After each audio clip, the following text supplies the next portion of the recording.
नमस्कार दोस्तों, आपका बहुत बहुत स्वागत है आज के इस वीडियो में। आज मैं आप लोगों को राजा तालाब का विशाल भरत मिलाप का दृश्य दिखाने जा रहा हूं।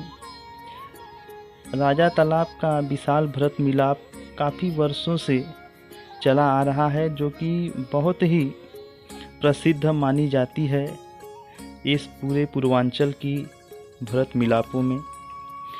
मैं आपको बताना चाहता हूँ कि यह जो भरत मिलाप है, इसका स्टोरी क्या है, इसके पीछे क्या रहस्य है, यह किस लिए मनाया जाता है। तो मैं बता दूँ, जिस समय भगवान राम को 14 वर्ष का वनवास हो गया था, भगवान राम अपने छोटे भाई लक्ष्मण और माता सीता के साथ जब जंगल में पंचवटी स्थान पे रह रहे थे, उस समय भरत को जब पता चलता है कि भैया को 14 वर्ष का वनवास हो गया है, तो जब अयोध्या आते हैं तो वो तुरंत उनको पुनः अयोध्या वापस लाने के लिए जंगल की तरफ प्रस्थान करते हैं। राजकुमार भरत अपने बड़े भाई राम से मिलने को आतुर हैं। इसी कारण वे अपनी सेना में सबसे आगे चल रहे हैं और उनके साथ तीनों माताएं, कुलगुरु, महाराज जनक और अन्य श्रेष्ठ जन भी हैं। ये सभी मिलकर प्रभु श्री राम को वापस अयोध्या लाने के लिए जा रहे हैं। जैसे ही राजकुमार भरत अपने बड़े भाई राम को देखते हैं, वे उनके पैरों में गिर जाते हैं और उन्हें दंडवत प्रणाम करते हैं। साथ ही उनकी आंखों से अविरल अश्रुधारा बहने लगती है। भगवान राम भी दौड़कर उन्हें ऊपर उठाते हैं और अपने गले से लगा लेते हैं। दोनों ही भाई आपस में मिलकर भाव विह्वल हो उठते हैं। अश्रुधारा रुकने का नाम नहीं लेती है। ये दृश्य देखकर वहाँ उपस्थित सभी लोग भी भावुक हो जाते हैं।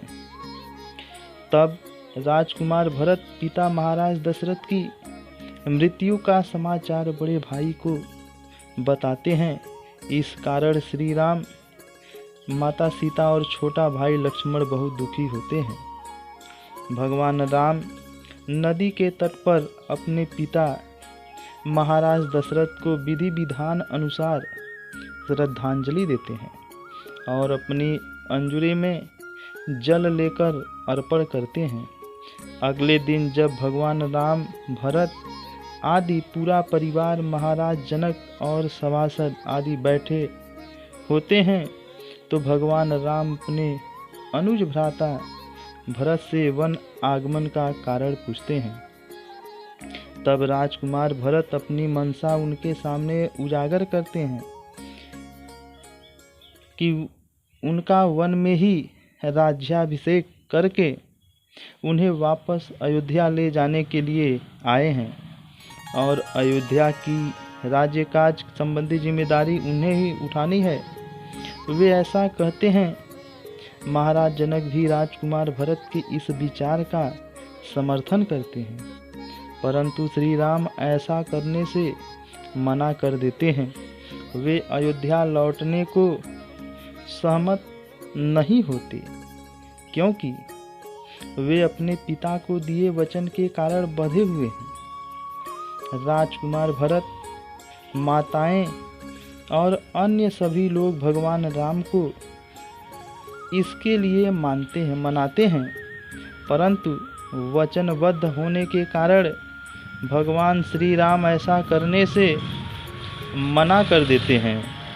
तब राजकुमार भरत बड़े ही दुखी मन से अयोध्या वापस लौटने के लिए प्रस्थान करने की तैयारी करते हैं, परंतु प्रस्थान से पूर्व वे अपने भैया राम से कहते हैं कि अयोध्या पर केवल श्री राम का ही अधिकार है और केवल वनवास के 14 वर्षों की अवधि तक ही मैं उनके राज्य का कार्यभार संभालूंगा और इस कार्यभार को संभालने के लिए आप मुझे अपनी चरण पादुका दे दीजिए। मैं इन्हें ही सिंहासन पर रखकर आपको महाराज मानकर आपके प्रतिनिधि के रूप में 14 वर्षों तक राज्य काज पूर्ण करूंगा। परंतु जैसे ही 14 वर्षों की अवधि पूरी होगी, आपको पुनः अयोध्या लौट आना होगा, अन्यथा मैं अपने प्राण त्याग दूंगा। राजकुमार भरत के ऐसे विचार सुनकर और उनकी मनः स्थिति को देखकर राजकुमार लक्ष्मण को भी उनके प्रति अपने क्रोध पर पश्चाताप होता है कि उन्होंने इतने समर्पित भाई पर किस प्रकार संदेह किया और उन्हें इन दुखी घटनाओं से घटित होने का कारण समझा। भगवान श्री राम भी अपने छोटे भाई भरत का अपार प्रेम, समर्पण, सेवा भावना और कर्तव्य परायणता देखकर उन्हें अत्यंत ही प्रेम के साथ अपने गले से लगा लिया। वे अपने छोटे भाई राजकुमार भरत को अपनी चरण पादुकाएं देते हैं और साथ ही साथ भरत के प्रेम पूर्ण आग्रह पर ये वचन भी देते हैं, जैसे ही 14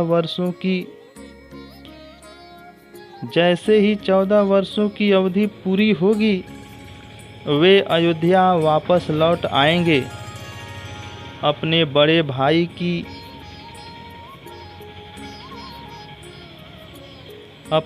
भाई की चरण पादुका को लेकर के वो वापस चलने का प्रयत्न करते हैं और उनके इन वचनों को सुनकर राजकुमार भरत थोड़े आश्वस्त होते हैं और उनकी चरण पादुकाओं को बड़े ही सम्मान के साथ सिर पर रख करके बहुत ही दुखी मन से अयोध्या की ओर प्रस्थान करते हैं। अन्य सभी परिवारजन भी एक दूसरे से बड़े ही दुखी मन से विदा होते हैं। राजकुमार भरत का अयोध्या पुनः आगमन। जब राजकुमार भरत अपने राज्य अयोध्या लौटते हैं तो प्रभु श्री राम की चरण पादुकाओं को राज्य के सिंहासन पर सुशोभित करते हैं और वे स्वयं अपने बड़े भाई श्री राम की ही तरह सन्यासी वस्त्र धारण करके उन्हीं की ही तरह जीवन यापन करने का निश्चय करते हैं। वे अयोध्या के पास स्थित नंदीग्राम में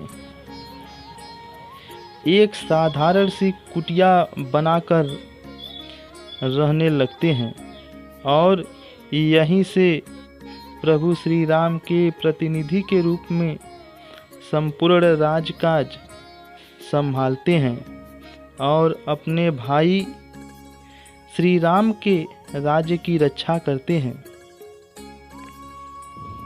इस प्रकार श्री राम और भरत का मिलाप का यह भ्रातृत्व प्रेम से भरा स्थिति जो होता है, यही भरत मिलाप के रूप में लोगों को हर साल की भांति इस साल भी देखने को मिलता है।